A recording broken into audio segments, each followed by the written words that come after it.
I'm currently at the Nakanosakawa Sakura House, and I've been here for 2 months for my internship with CRCC Asia in Tokyo specifically, which has been an amazing experience. But one of the things I've had the hardest issue with, and today that's what I want to speak on, is my food allergy.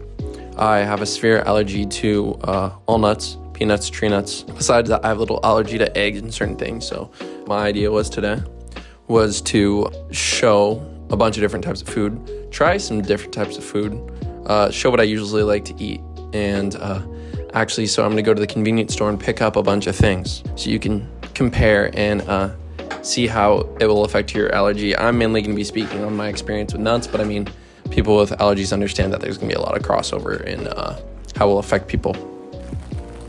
How's it going? Well, I am currently walking from my accommodation at the Sakura House to the closest convenience store convenient nearby to pick up some snacks. It's currently raining a little bit.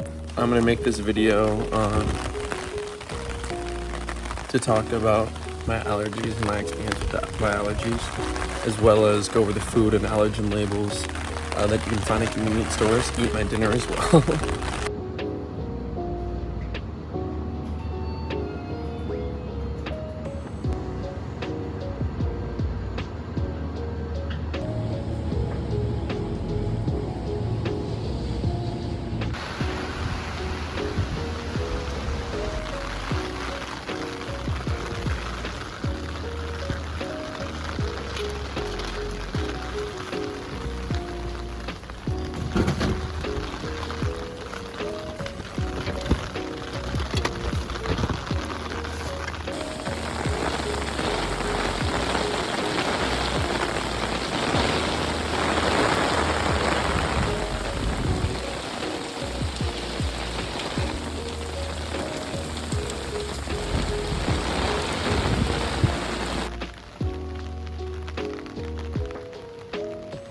What I'm eating for dinner currently is a bento from Lawson's.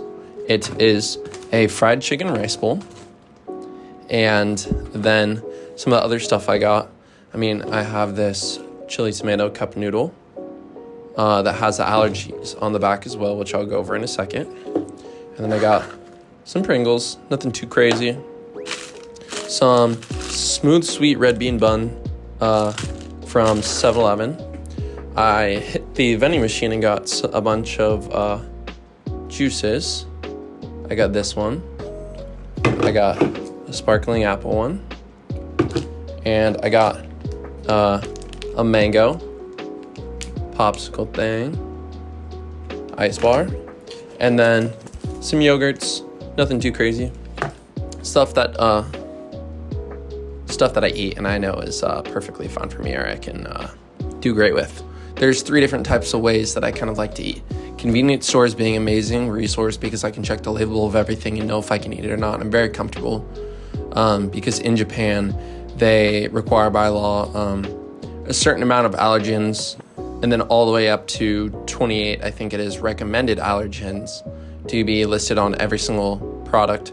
And so there is allergens listed on everything. And usually, for me, at least, all my allergies are listed. In worst case scenario, even if your allergy is not listed, they will be probably containing the ingredients. For me, I've felt plenty comfortable enough checking the labels to eat something, especially with, the common sense of knowing what you can and can't eat. And then the second one I usually do is there's a couple of restaurants I know that have allergen menus here. Obviously, the fast food chains, a lot of chains usually have allergen menus, so it's been nice because when I'm by myself or whatever, I'll go there. But of course, it's really hard to avoid completely going to restaurants, especially if you're going out with people. And that's usually where most people suffer. And I was able to get these cards from a company called Select Wisely. And I'll link them. There we go. And it says in English on one side what my allergy is. It describes my nut allergy completely perfectly in English with the correct severity level. And then when you flip it over to the back, they translate it perfectly into Japanese. And so it's a nice card. When you go to, when I go to restaurants here, all I do is go, sumimasen, and then show them this card. Sumimasen is just excuse me. And so they'll look, and then I show them this card, and then I'll usually point at what I want in the menu. So I'll be like, kore, which is like this, kore onegaishimasu, this please. And then they'll look and go check, and usually they'll say like daijoubu, or like they'll like signify that it's okay. So it's been nice. And so for me, that has worked amazing. I mean, I usually don't go to restaurants very consistently though, because I like to play it safe. But I mean, depending on your comfort level, you're going to be more willing to go to certain places versus others. That being said, let's go over labels. So there's usually 3 different types of labels. The first one I got comfortable with when I got here was usually the ones that are at 7-Eleven places. So if I look at this is the red bean bun, smooth sweet red bean bun, paste bun. It's really good. I hadn't had it before I got in here. It's definitely unique. But I really do like the flavor. And then I'm comfortable with it because it has an allergen on the back. So there's usually a little grid, if it will focus. And it has the blue boxes that are colored in are the allergens it contains. And then the white boxes are the ones it does not contain, right? And so this one specifically contains egg, dairy, wheat, and soybean, right? And so I know I can eat this because it doesn't have anything that I'm allergic to. So there's that one. And then same with cup noodle, which are some of the things I ate the first week. It has the exact same allergen thing on the bottom. So drinks, I mean, I know I'm always fine, but with this fruit juice, for example, it will have, here's the second type, it will have a little box. And then inside the white part, basically the green part says like 27 allergens listed. The green part says 27 allergens or 28 allergens listed. And then in the white area, it will list all the allergens it contains. This one specifically contains apples. So there's 2. And then there's the third, which is the hardest. And it took me a little while to understand. Here's another example of that last one. It just has the box. It has the box and then has the 2 lists, which in this case is dairy and peach. And so then in the last case, so for example, my bento is the hardest pretty much to tell. It took me a little while to figure this out. But at the very end, there's a sentence. And it basically has a character before and a character after. And it's usually in parentheses. I'll put it up on the screen. But then it will list out every allergen within those parentheses. So as long as you can see where the ingredients are on a package and then see those characters, you can read out what's in the middle. And from my experience, I've pretty much learned to read and recognize the most common allergens instead of knowing how to say my allergens, because usually nothing contains nuts here in Japan. It's actually been very nice and it's felt very safe. So I've learned to read all the allergens that are most common occurring, so I know what's in it. And then if there's something that I don't know, this is where Google Translate has been my absolute best friend here.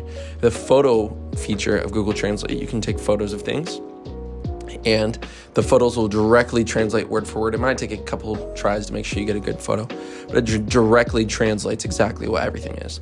So besides just me learning how to read the labels to be comfortable with myself and also be able to check on the fly sometimes, using the translate camera feature has always been like a huge help for me to make sure I'm good.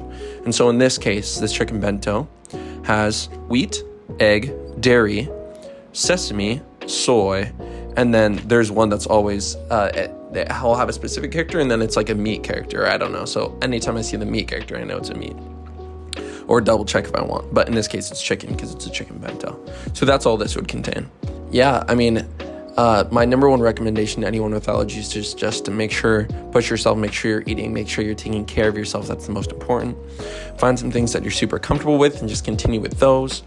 And it's been very good. I've felt very comfortable, very safe. Japan's been amazing for this reason because they don't use a lot of nuts in their cuisine just in general. And so pretty much everywhere I've gone, I haven't really gotten rejected.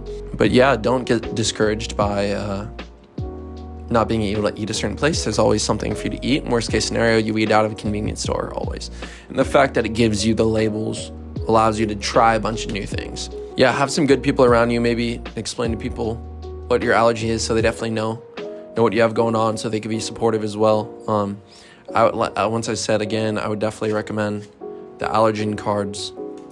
Pretty cheap online and it's going to save you a world of trouble from just trying to go and show Google Translate every single time. And maybe even on Google Translate, there'll be some miscommunication. But with these cards, it says specifically life-threatening allergy. So they won't mess around. But yes, a lot of restaurants are super nice to have allergen menus, so you can just go in and check. They're super accommodating, super understanding. So I will definitely say Japan's a good place to travel with a food allergy, compared to maybe a lot of other countries where they won't understand as well. And people are really caring too here. From my experience, people will definitely try and help you out and make sure you're okay, and they're not going to let you eat something that you can't. I really haven't been rejected from too many places, but that's just my experience. And yeah, I think we'll leave it at that. When I went out today and got all this food, it was funny. It was pouring rain, but yeah, it's gonna be fun to eat, and I'm very hungry, so I'm gonna chow down now. Thanks, bye.